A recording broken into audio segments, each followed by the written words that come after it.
प्रेम से बोलिए गुरु भगवान की जय।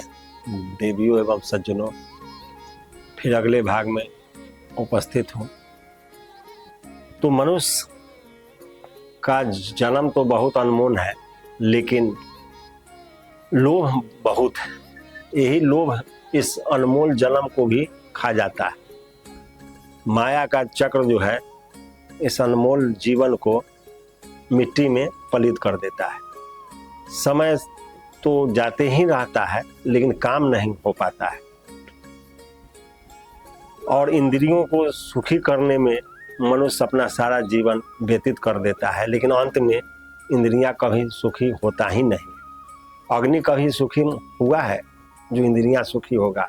तो इंद्रियां और अग्नि एक समान कभी सुखी नहीं हो सकता है। जन्मों जन्मों से, अनेक जन्म जन्मांतर से भोग विलास सब करते आया है, फिर भी क्षुद्र और असंतुष्ट ही है।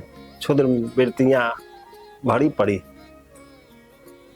तो विषय वासना से आज तक कोई संतुष्ट ही नहीं हो पाया है और न कभी होगा। तो एक बार की बात है कि दो मित्र थे, बहुत अच्छे थे, दोनों में बहुत मित्रता था। एक बार दोनों का विचार हुआ कि शहर की ओर चले। गांव में रहते रहते बहुत समय व्यतीत हो गया, तो शहर की ओर चले। उसमें एक मित्र जो था भगवान का भक्त था, और एक जो था वो थोड़ा विषय वासना की ओर उसका मन ज्यादा भटकता था, और एक भजन में अपना मन लगाता था। पूरे समाज के लोग जानते थे कि एक आध्यात्मिक है और एक आस्तिक है, एक और एक नास्तिक है, लेकिन दोनों में संगत था बहुत। तो एक रोज जब शहर की ओर चले, तो जब शहर में प्रवेश करने लगे, तो शहर के प्रवेश द्वार से पहले एक मंदिर था। उस मंदिर पर एक राम नाम अष्टजाम महायज्ञ चल रहा था। तो दोनों चल रहे थे, तो एक जो आध्यात्मिक प्रवृत्ति वाला जो भक्त था मित्र, वो कहा कि देखो चलो थोड़ा हम लोग अष्टजाम में चले, उसके बाद फिर चलेंगे तो शहर बाजार देखा जाएगा। अभी तो समय बहुत है, थोड़ा टाइम भगवान के भजन में भी लगा दे। तो दूसरा कहा कि नहीं, भगवान का भजन तो होते ही रहता है, गांव घर हर जगह भगवान है, सब जगह अष्टजाम चलते रहता है। हम लोग शहर आए तो थोड़ा शहर का मजा ले ले, जो शहर फिर तो अब लौट के गांव ही जाना है। समय कम है, तो कम समय में हम लोग पूरा शहर घूम भी नहीं पाएंगे, इसलिए चलो शहर की ओर। तो एक जो था वो भक्त प्रवृत्ति का, वो कहा नहीं हम नहीं जाएंगे, हम अष्टजाम में ही जाएंगे। तो कहा ठीक है तुम अष्टजाम में चले जाओ। और एक वो जो बचा वो विषय वासना में रहने वाला था, वो चल दिया और शहर की ओर भ्रमण करने लगा। शहर में भ्रमण करते करते वो एक जगह एक नर्तकी की कोठा पर चला गया, और वहां जाकर वो लगा नाच गान का प्रोग्राम देखने। उसमें वो आनंद में रमने लगा।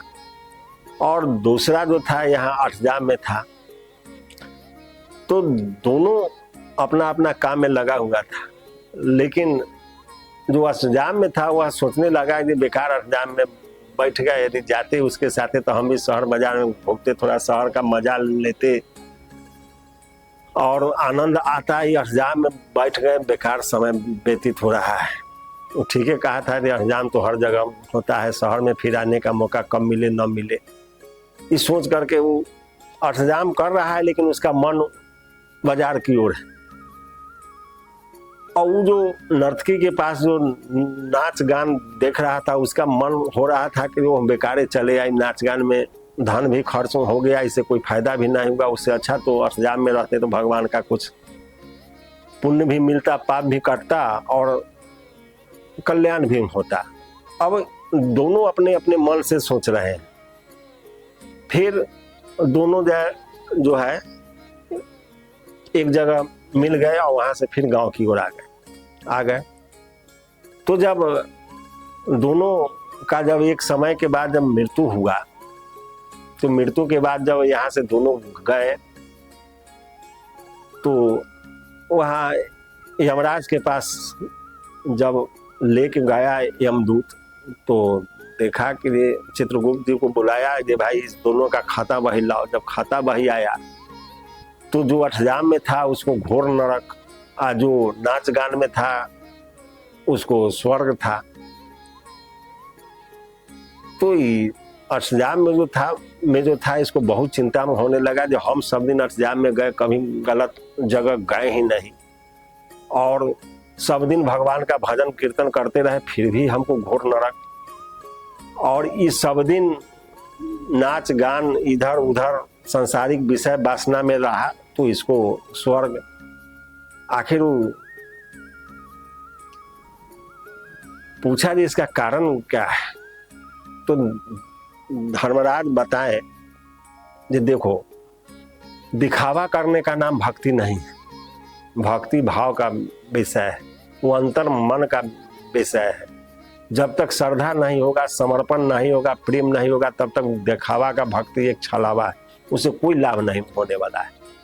और तुम कहीं भी रहो, किसी भी परिस्थिति में रहो, लेकिन यदि प्रभु से प्रेम है और उनके साथ तुम्हारा मन लगा हुआ है, तो तुम जहां भी हो, तुम भक्त हो, तुम भजन कर रहे हो, चाहे कोई भी काम कर रहे हो।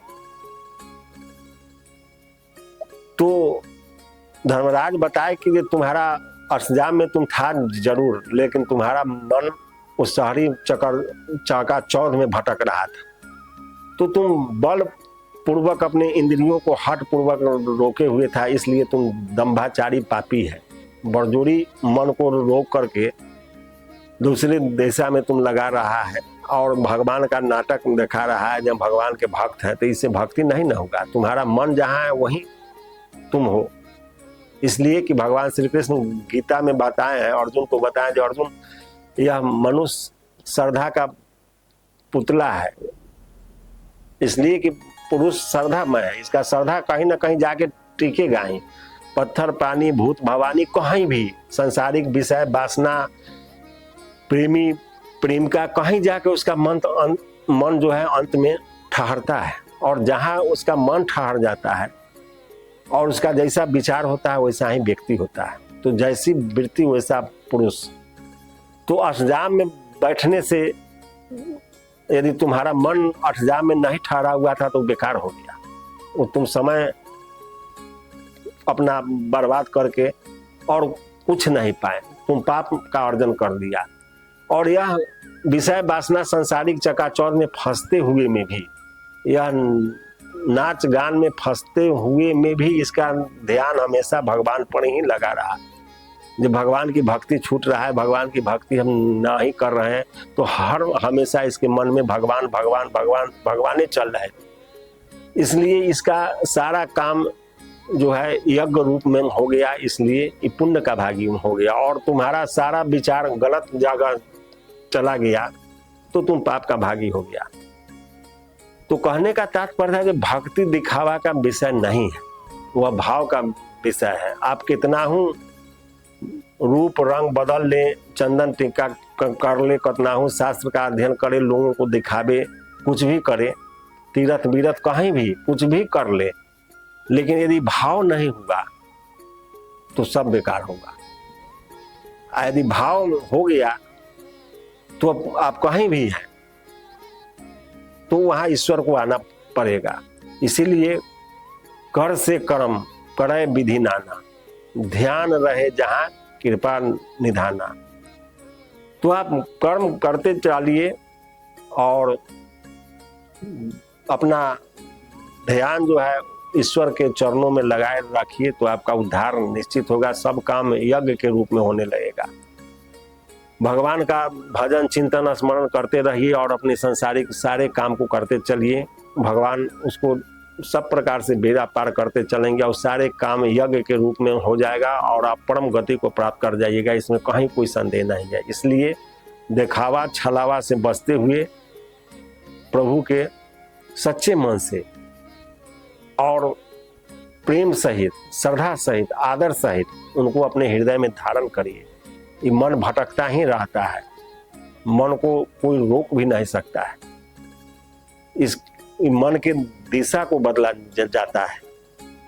जब मन के दिशा जब बदलने लगेगा तो मन सही चलने लगेगा। इसके लिए साधना की आवश्यकता है और साधना कोई सद्गुरु से ही मिल सकता है। सांसारिक ज्ञान से इस मन को रोक पाना असंभव है, असंभव। यदि कोई महापुरुष तत्वदर्शी सद्गुरु का ज्ञान मिल गया तो मन बिल्कुल ठहर जाता है। ठहर ही नहीं जाता है, मन मर भी जाता है। तो मन मरी माया मरा हंसा बेपरवाह, जिसको कछु न चाहिए सो ही सहंसा। तो यही भक्ति और भजन का अर्थ है। तो इसलिए प्रेम से प्रभु का भजन करते रहिए, राम राम राम रटते रहिए, सारे दुख कटते जाएंगे और आपका जीवन आनंद की ओर बढ़ता जाएगा। सब रोग शोक से आप मुक्त होते जाइएगा। इसलिए राम राम केवल राम। फिर अगले भाग में। जय गुरुदेव।